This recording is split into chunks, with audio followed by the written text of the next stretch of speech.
নমস্কার বন্ধুরা, কেমন আছেন সবাই? কার কার বাড়িতে এরকম শুয়ে পড়া আর্টিস্ট আছে?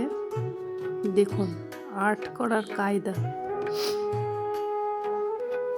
নিচে বসে শুয়ে পড়ে আর্ট হচ্ছে।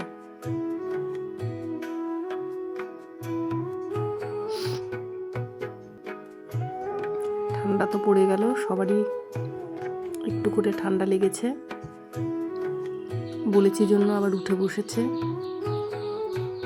চলছে আর্টের প্র্যাকটিস।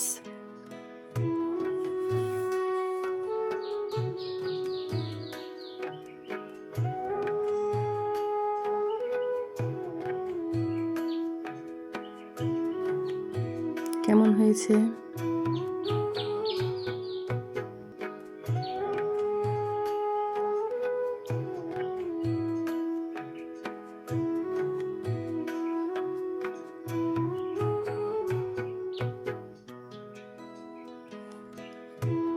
আজকের মতো টাটা, সবাই ভালো থাকবেন।